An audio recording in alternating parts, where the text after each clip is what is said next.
Hi friends, Steph and Miss Val here. Today we're gonna do some yoga for stability, something that us living in chronic pain can always use a little more of. I can only speak from my personal experience of living with unstable joints, but not only my physical body could use a little bit extra stabilization now and then, but my mind, my energy, all of the things. So no matter what you're going through, hopefully this short practice will be helpful for you. We're going to use the wall and a block today, so that's why I'm already parked over here. Go ahead and clear out some space, drag your mat right up short end to your chunk of wall, and have your block handy. We're gonna start standing today, so I'll see you there. We're gonna start with the right side of the body closer to your wall. Bring your left hand to your hip. Right hand could be free to find this wall or right hand to the hip as well. Rock around some weight on your feet. Rock front to back, rock right to left. Pick up all 10 of your toes, spread them out, get a broader footprint into the floor.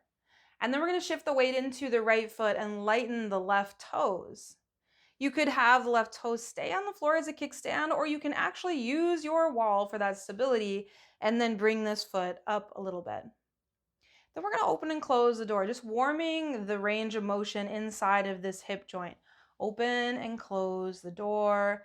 Find some smooth circles. Don't think about it too much, just let it move. Don't forget about your standing leg. Pull some energy up through the very top of your knee and continue to breathe.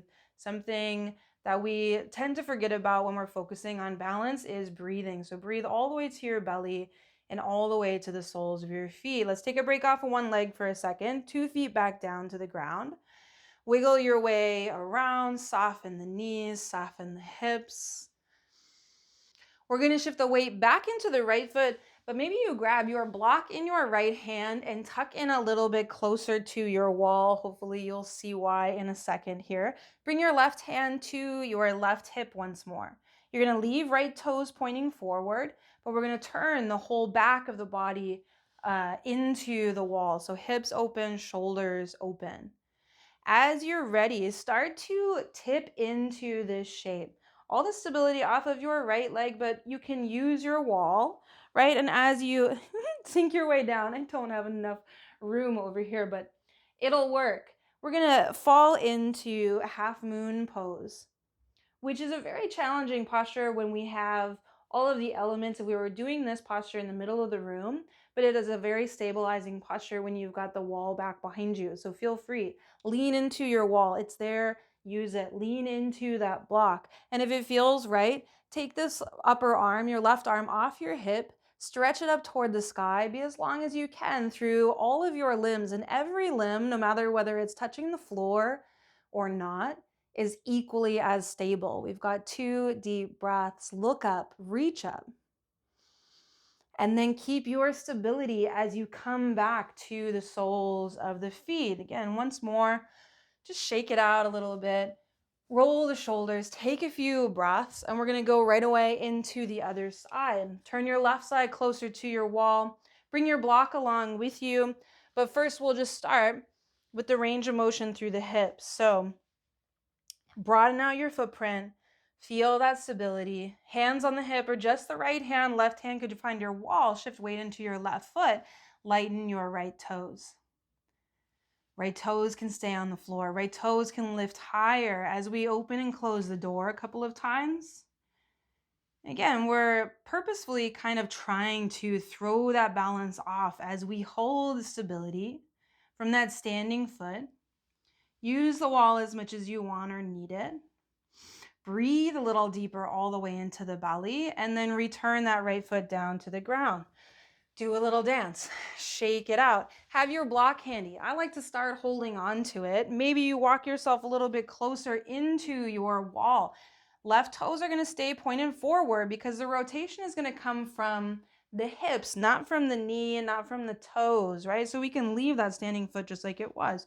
Open your body. Start with right hand in the hip as you begin to tip your way in. Again, you can use that wall to lean and get some information that the hips, maybe the shoulders are gonna align themselves more into that support and you can reach up and maybe even look up.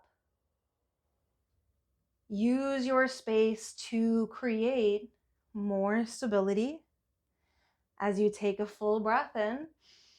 Reach, reach, reach, an easy breath out. Because we have the help of the wall, we're going to stay a little bit longer than I might instruct this posture if you didn't have the wall and you were just in the middle of your mat. Take another big breath in. Take another big breath out. Half moon, Ardha Chandrasana. Woo! And then we'll come all the way back up.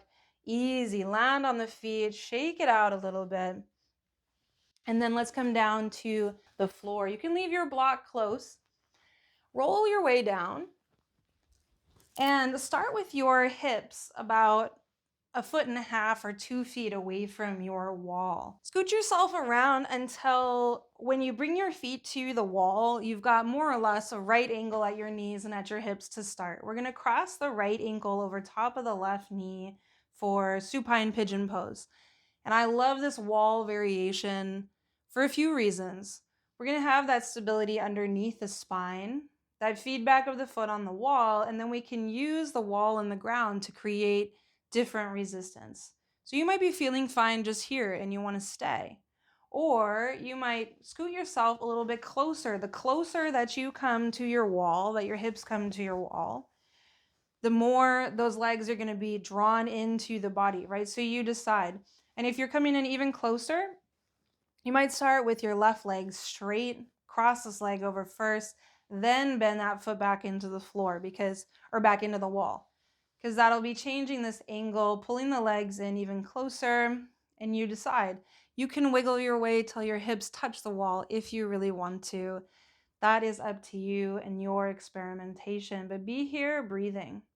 Checking into the right hip, the right knee, and the comfort of the right ankle. If you get any feedback in this right knee, keep this right foot a little bit more active, toes back towards your shin.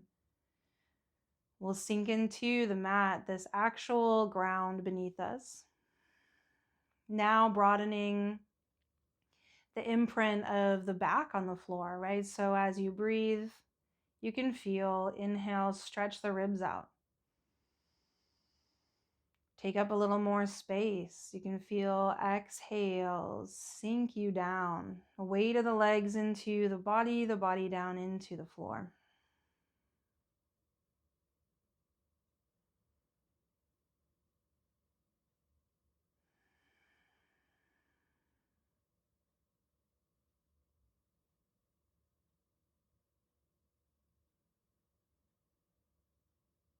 Take 3 more full breaths.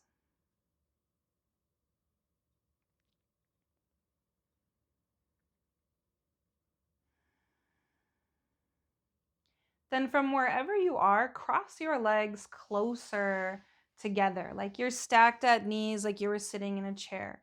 Press your left foot into your wall to hop your hips an inch or two to your right side. Relax the hips and then let these legs slide along gently into a twist with eagle pose legs. You can let them fall all the way down to the ground, or you might have your block handy again and wiggle it underneath to support those legs.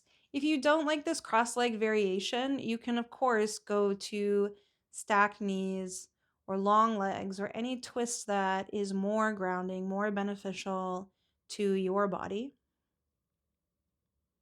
Notice where you connect to the floor.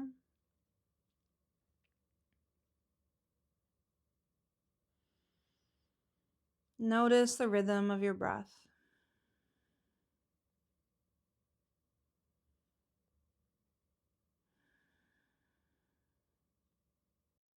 Though this twist might naturally shallow your breath a little bit, it still feels full, easy, and sustainable.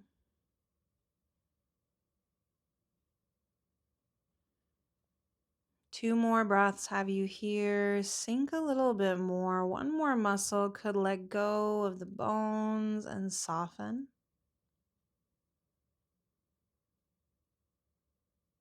And then take your time to roll your way back to center. I tend to uncross my legs first and make it a little bit easier on myself. You do what feels right to you.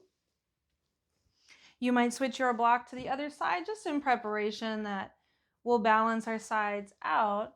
But if you scooted yourself closer to your wall, scoot back to your original starting position, that right angle in the knees and the hips, since a second side might need something different. And we won't know until we get there. Cross your left ankle over top of your right knee.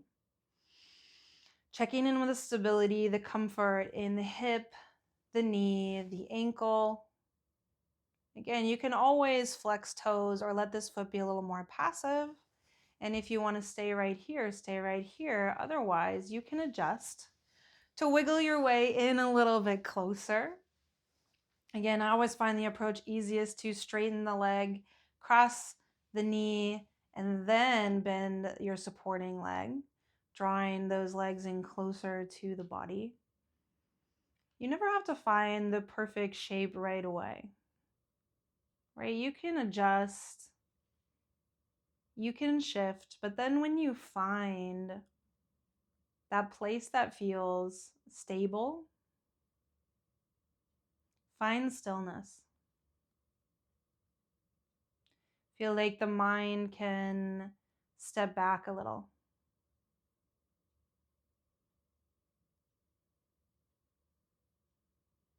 Trust the natural grounding of the earth beneath you.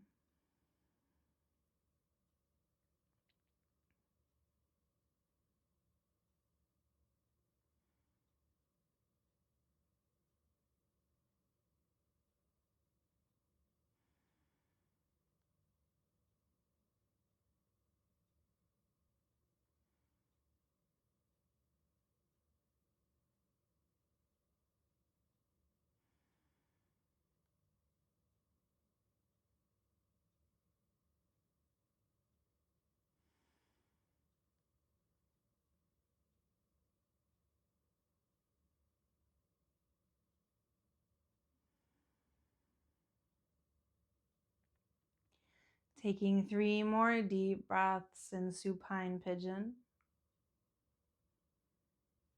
Breath that can still expand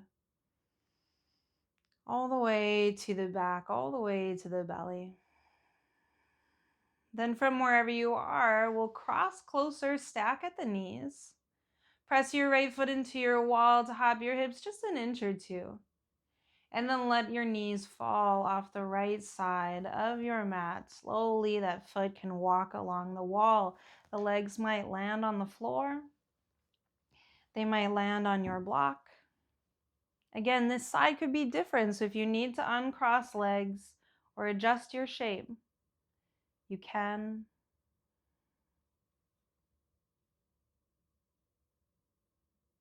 Breathe.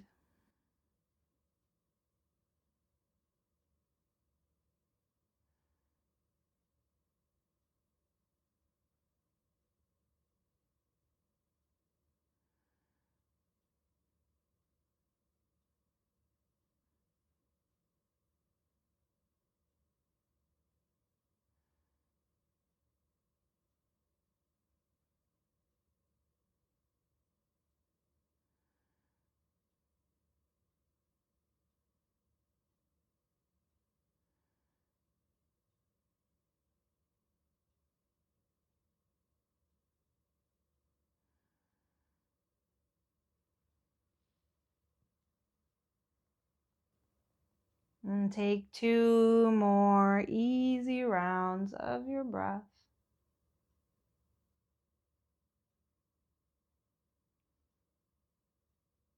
Moving slow to roll back to hips on the floor. You can uncross legs first if you want to. Roll your way back, hop your hips back to your center, and then wiggle your hips up even closer into your wall. They could come all the way to touch this time if you want them to. We're going for legs up the wall, Viparita Karani. So just like it sounds, send your feet up high. Let your hips rest easy.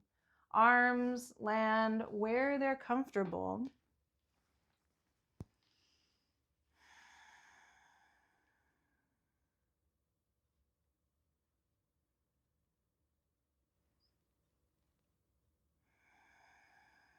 Noticing the soles of their feet,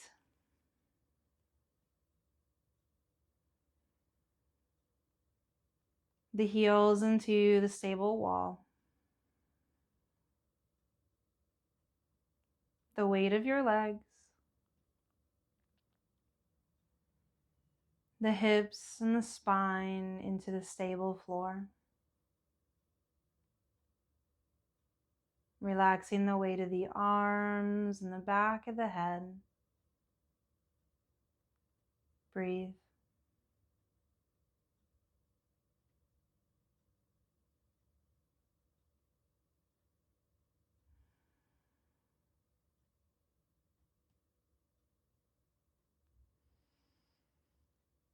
And let your mind begin to soften for a few breaths.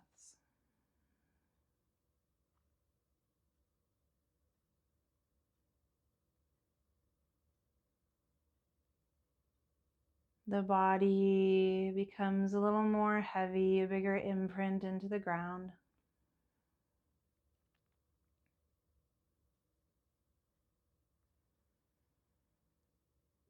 And that grounding energy comes into the mind.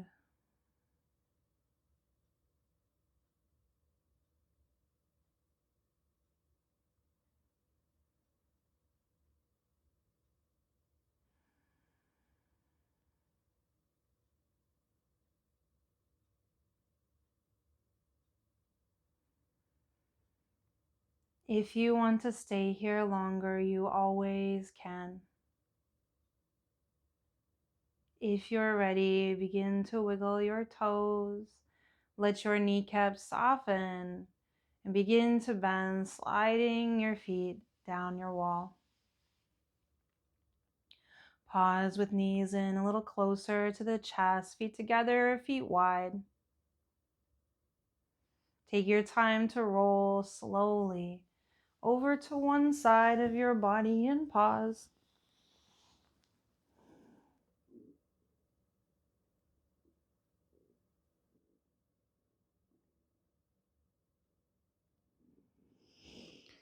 Pressing your way up. And our last shape, let's come to seated with the back up against the wall.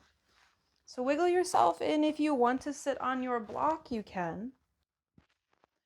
Bring your hips and the back of your shoulders into contact with your wall.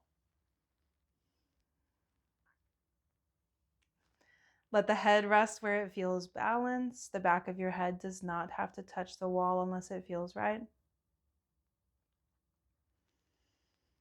Hands rest on the knees, or if you like, bring the palms together at the heart.